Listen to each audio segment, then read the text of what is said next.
Hey guys, Peter here to do an album review. Today I'm here to tell you about the latest from Epica, Omega, out February 26th on Nuclear Blast. This album has 12 tracks, 71 minutes in length, and this is the band's 8th full-length studio album. The Dutch symphonic metal giants are back with an album that takes no prisoners. I really feel like this is going to be a record that's going to resonate with the fans of the genre and definitely with the fans of the band. Starting off, I want to mention the structure. This is an album that morphs, that changes, that moves, that grows, that gives you a different look, a different perspective with every single song. Having said that, it's not an album that's disconnected.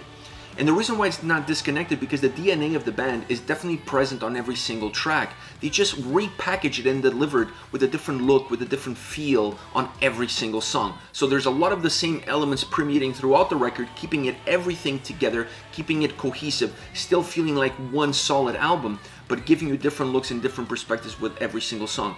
If I had to use a metaphor to describe the experience of traveling through this album, it would definitely be a journey. A journey where you're not really worried about where you started, and you definitely don't care about where you're going to end up. You just want to enjoy the moment that you're in. And each song gives you a glimpse into that moment. Each song has its own echo chamber.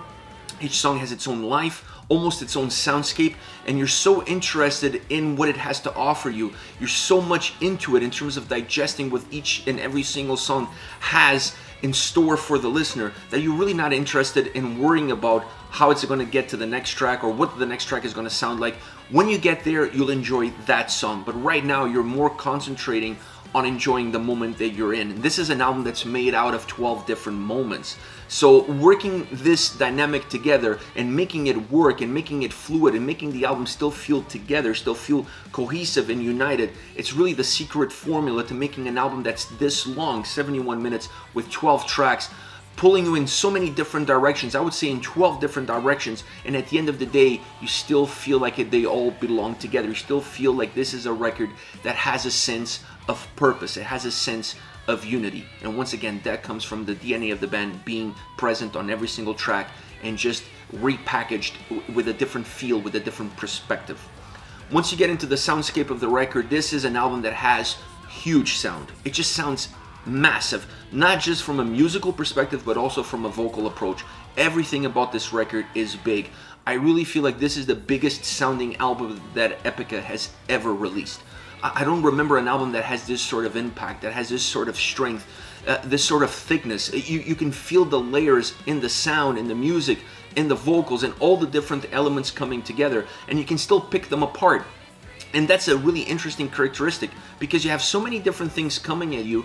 It would be almost predictable that the sound would become a little bit muddy. Like you wouldn't be able to really tell one element from the other. You just really experience how they come together in the sound that they create. But this is an album that gives you that big sound, that big volume, that big presence. Also from a vocal perspective, you really feel like this is an album that has this larger than life perspective, but you can still pinpoint all the different pieces of that puzzle, all the different elements that went into creating that big volume, and it allows you to enjoy the elements, the individuality of those elements, and then also enjoy the creation that they put forward when they all come together to the table to create the songs that you're going to get on this record. So really an interesting approach as far as the overall soundscape is concerned. Once you get deeper into the soundscape, I feel like you have to divide this album in a few different categories. I mean, I feel like I have to talk about the choirs and the orchestration. The choirs on this album are so interesting, so well done, so perfectly placed.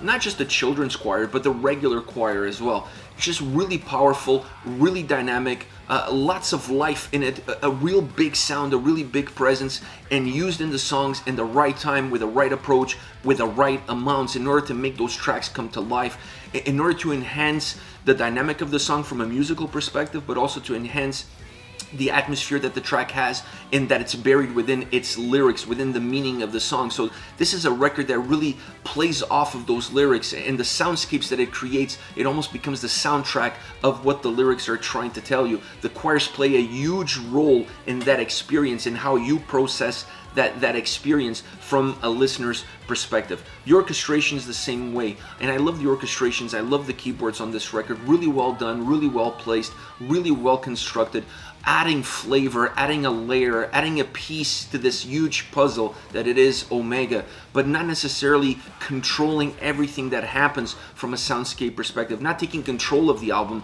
but rather being there to serve the record, to serve the music, to serve the sound, to serve the overall essence of the album. So I really love the details, the finer work that went into creating this album from an orchestration perspective and also from a keyboard sense. We see a lot of bands these days falling in love with the keyboard sound, pulling the sound more towards a retro feel, going into an 80s almost a soundscape. And that's not the issue, at least in my perspective. I don't feel like that's the issue at all with this record. They kept that DNA intact, they kept their approach intact, they knew exactly what they wanted out of this record. They have a soundscape, they have an approach, they have a formula, and they kept it almost untouched.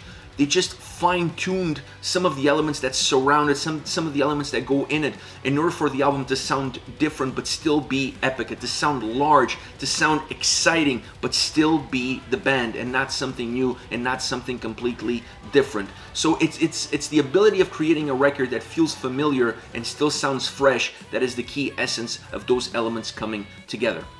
Then obviously you have the guitars and drums, two very important elements in order to create the baseline, the foundation in which everything else starts to fall on top.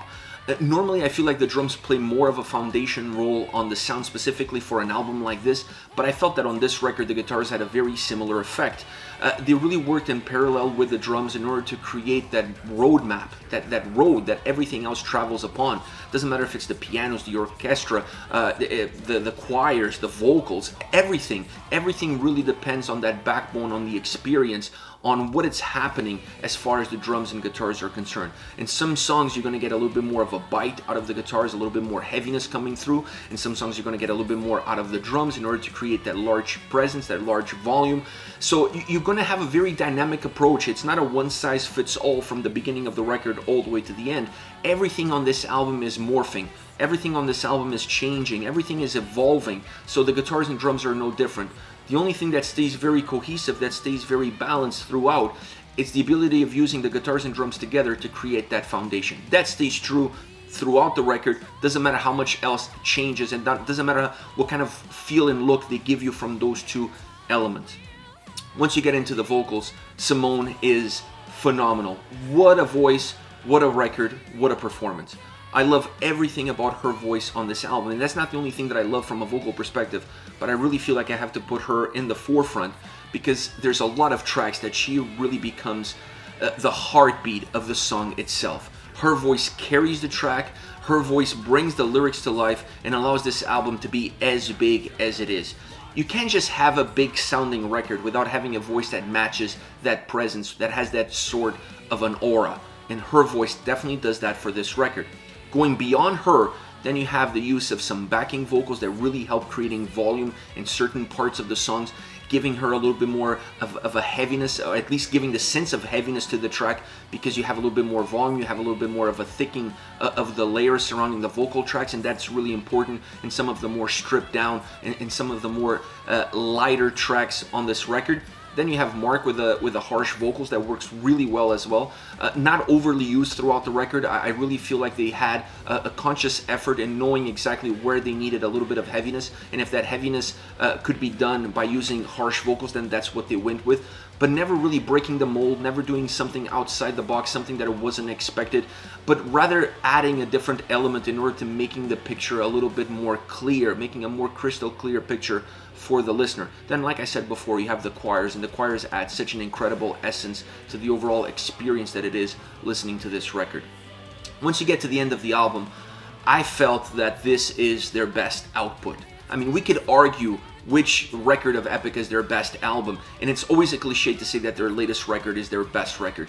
But I don't recall an album from this band that has this kind of approach, that has this kind of sound, that has this kind of impact, this kind of presence. It really feels like you've gone through almost a movie. It feels like you've gone through this incredible, nearly out-of-body experience as you progress through this album, having different looks and different feels. It's like you're traveling through time, either forward or backwards, and each song is giving you a glimpse at a piece of your life, a piece of your existence. This album has that kind of feel to it, and because of that, because of the sound that it has, because of how it comes across, all the different layers, all the different moving parts, I really feel like this is their strongest album to date.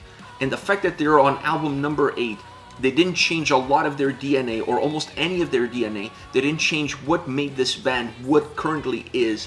and still were able to create an album that offers a lot of new elements and a lot of new looks and still feel very together, still feel like an Epica record. Kudos to them for doing something like this, for staying true and still offering something new, something fresh, while keeping all of the old elements intact. Now, as far as songs are concerned, I want to start off with Gaia. Very bombastic track.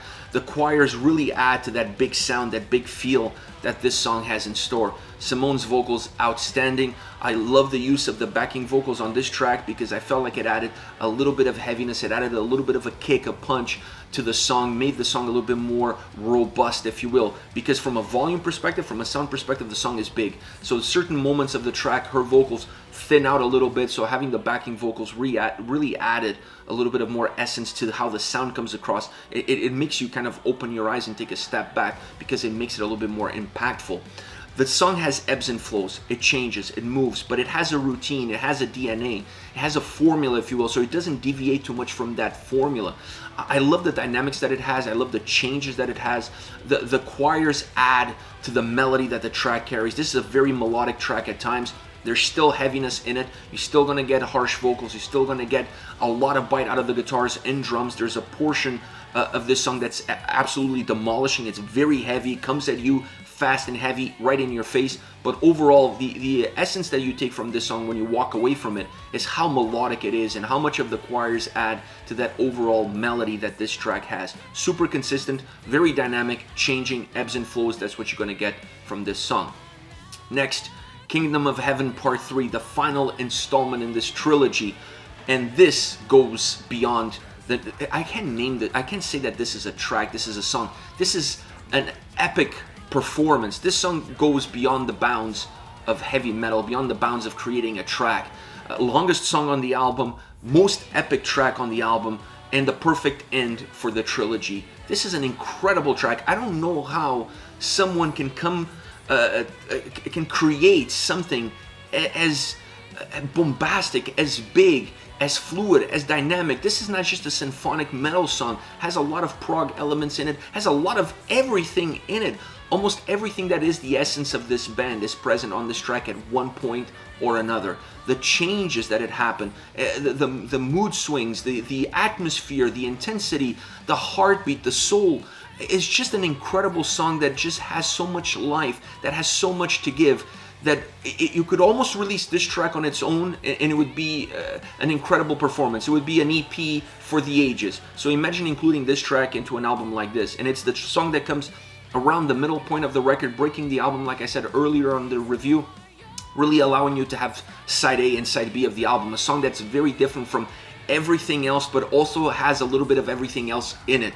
So I love that way of putting this track together, and what a perfect conclusion for this trilogy.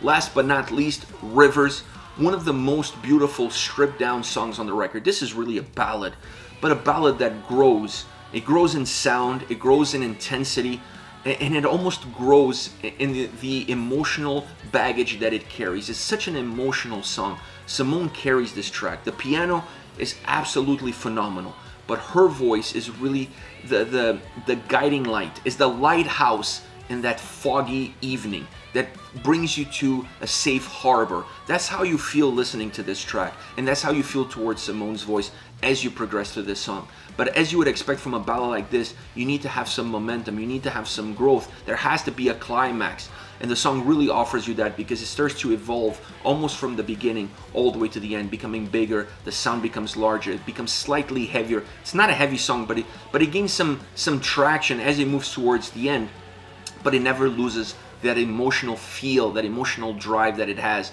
And that comes from the keyboards, from the melody that the keyboards hold, but also from Simone's vocals and her performance within the song itself. This is it. This is Epica with Omega, out February 26th on Nuclear Blast. Let me know your thoughts on the band, on the singles. Use the comment section below. I'll be reading those and getting back to you. Take care, guys.